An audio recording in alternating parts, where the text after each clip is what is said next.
Tony Hawk's Gigantic Skateboard Tour 2001. The Arizona stop was Site Design Group in Tempe. So when your dad gets home, you guys have to watch this with him. Okay. Because his park is in here. Yeah, Tony and Bucky and all the legends came and skated, so. Right on, guys! I'm gonna have to buy another copy because that was my personal.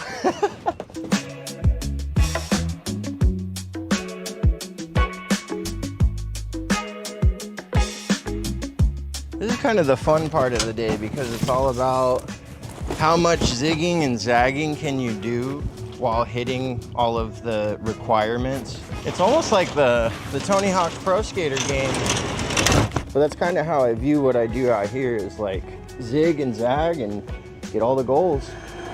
What's up? I gave this kid a board last year, and the last time I made a delivery over here, I saw that like the grip tape had peeled off, and hook him up with a little something better. All right, so I'm thinking, yo! A new skateboard, that's fucking awesome. His birthday's on Thursday, so. Oh, you're kidding! Dang, right on. Dope. Well, let me the fucking hand plant.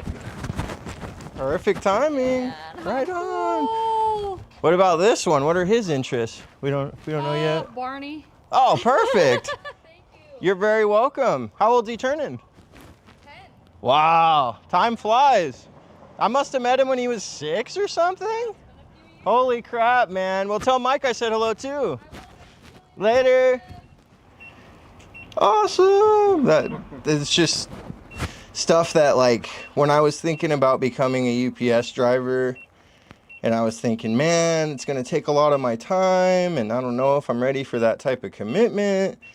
But like getting out here and actually making a difference in the community is like, that there's more value in that than like a dollar sign, you know? So it's kind of dope.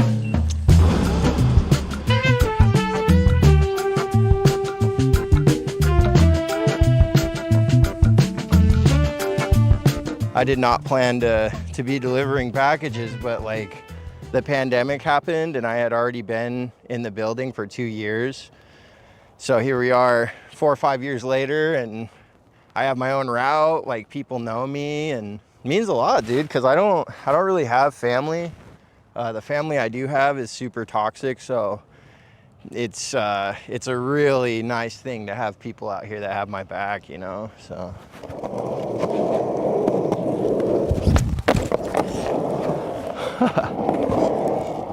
Maybe in some way skating has prepped my body for the long hours. I mean, dude, like mid-July, when it gets to like 116, that means the inside of the truck where the packages are, you can add 50 to 60 degrees to that. So that's like the 12 to 13 hour days that you're just like, okay, bring lots of electrolyte drinks and hope for the best.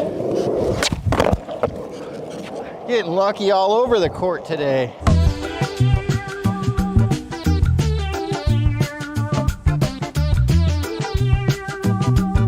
Might fire up some Pro Skater 2. And I have a few of these. Got that guy. Got a reissue actually. Bucky just re-released this graphic. I remember wanting boards in this fashion, but I don't think there was any direction of it at first.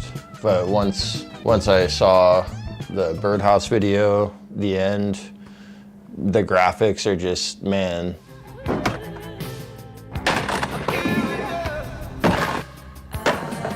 My daughter is obviously a huge part of my life, and when I was watching the Vert Alert footage of last year, she was like, can we go to that? And it meant a lot to me. So of course I said, yeah, we can go. And a friend from work, he lives on my route. He offered to hook us up with a spot at the Hilton through his work.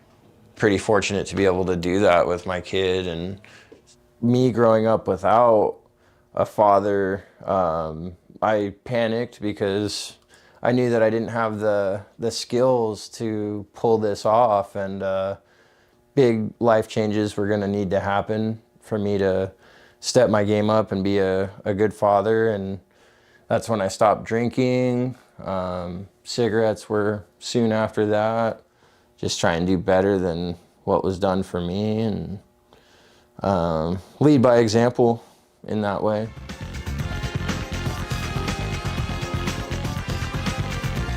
When I talked to Bucky, he said, yes, bring your stuff. I want to sign all of it. We never dialed in like where and when that was going to happen. But I figured that since Jason Ellis was going to be doing a stand-up show in downtown Salt Lake, it would be worth at least trying to go and hang out and see if we could spot Bucky. I think it was like 2 minutes until the start time. Bucky came strolling up with Mike Frazier and Kevin Staub. He like talked to me and my kid, and he's again with like the whole fatherhood thing, man. He's like big time inspiration, because you know, he's got daughters that I can see him pushing them in their passions and their hobbies, and it was really exciting, man. Like total little kid shit, actually total superhero shit, because I've always heard that when you meet your idols, you'll be disappointed, and there are people that like give a shit, you know. So big shout out Bucky, man. That's my dog right there.